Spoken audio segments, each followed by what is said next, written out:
President Donald J. Trump listens as the crowd cheers at a campaign rally at the Big Sandy Superstore Arena on August 3, 2017, day 196 in Huntington, West Virginia. Justin Mary Mangetti images on President Donald Trump's 100th day in office. He had signed more bills into law than his last three predecessors. By his 200th day in office on August 7, Trump had signed 44 bills into law. Stretching back to 1953, the average number of laws presidents signed in their first 200 days was 111, according to an analysis from legislative database GovTrack. That's mostly because former presidents Dwight D. Eisenhower and John F. Kennedy signed an enormous amount of legislation in their second 100 days. GovTrack founder Josh Tauber said a lot has changed since Trump's 100-day mark, when the president had signed 29 bills into law.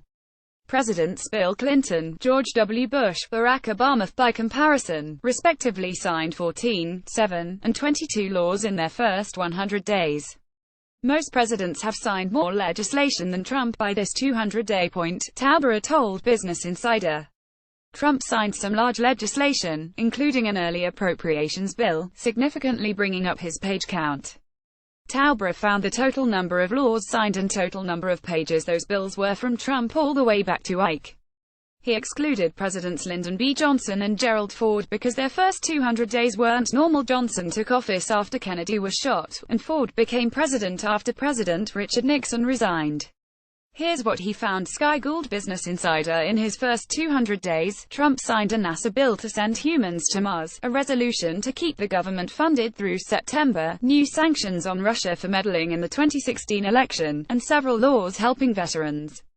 See the full list here. 100 days, 200 days. Franklin D. Roosevelt is the reason people focus on a president's first 100 days. Signing a dizzying number of laws and executive orders that made up the monstrous New Deal, FDR got more done in his first 100 days in office than any president before him or ever since. Part of the reason was because he took office in the depths of the Great Depression, and used his honeymoon period with Congress to stabilize the economy.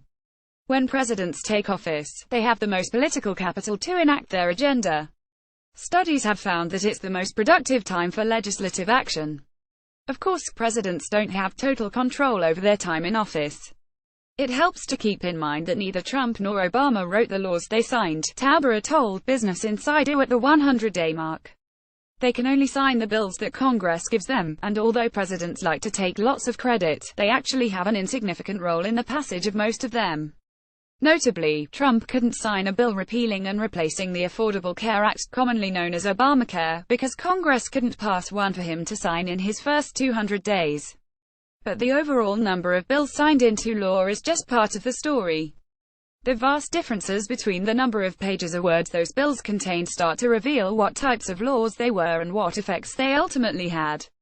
Tauber explained that, generally speaking, bills with more words usually create government programs, while those with fewer are often rolling back regulations of programs. Obama's stimulus package to keep the government funded had 358,113, and the American Recovery and Reinvestment Act had 294,307.